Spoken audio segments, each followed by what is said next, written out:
গোসল ফরজ থাকা অবস্থায় যদি কেউ সাহারি গ্রহণ করে তবে তার রোজাটা হবে কিনা?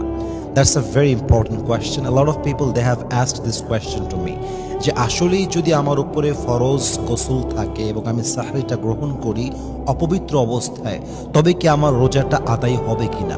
উত্তরটা হচ্ছে ইয়েস, আপনার রোজাটা আদায় হয়ে যাবে, কোনো সমস্যা নেই। কারণ কোরআনে আল্লাহ তাআলা যেটা বলেছেন, ওয়াকুলু ওয়াশরাবু হাত্তা ইয়াতাবায়্যানা লাকুমুল খাইতুল আবিয়াদু মিনাল খাইতিল আসওয়াদি মিনাল ফাজর।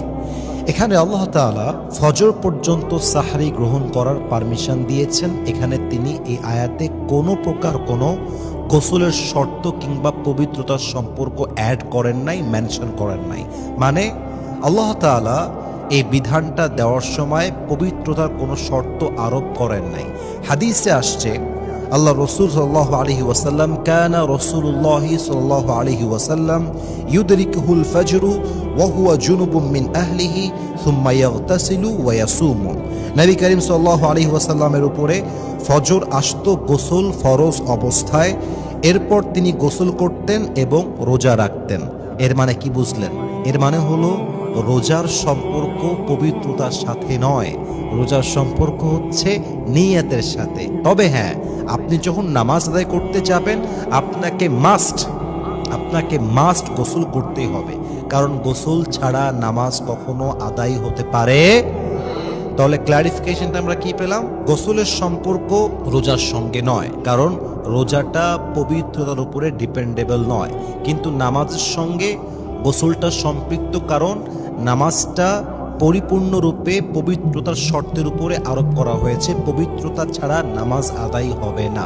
এখন দেখেন, আপনি ঘুম থেকে উঠেছেন, ঘুম থেকে উঠে দেখছেন যে সাহারের সময় খুবই কম বাকি আছে, মনে করেন 10 মিনিট বাকি আছে। যদি আপনি গোসল করতে যান, আপনি আর সাহারিটা গ্রহণ করতে পারবেন না, বড় একটা চ্যালেঞ্জ হয়ে যাবে। সেক্ষেত্রে উচিত হচ্ছে ফরজ গোসলটা পরে করা, আগে সাহারিটা গ্রহণ করে নেওয়া। আজান হওয়ার পরে গোসল করে নেবেন, বাস ফজরের জন্য রেডি হয়ে যাবেন। বাকি আমার একটা কথা আমি বলতে চাই, সেটা হচ্ছে ইসলামের বিধান বা ইসলামের দেওয়া সবচেয়ে উত্তম পন্থা হচ্ছে ফরজ গোসল যখন হয়ে যাবে তখনই করে নেওয়া। ডোন্ট বি লেট, দেরি করতে যাবেন না। এখন যুবকদের প্রবলেমটা কোথায়? স্বপ্নদোষ হয়েছে, ফজর সময় ঘুম থেকে উঠছে, এখন ঘুম থেকে গোসল করতে লজ্জা লাগে, কারণ বাপ মা দেখবে, এই সেই ঝামেলা, অনেকে ভয় পায়। এটা আসলে লজ্জার কোনো বিষয় নয়, এটা মানুষের নেচার, এটা স্বভাব। আপনি গোসল না করলে আপনার পবিত্রতা আসবে না।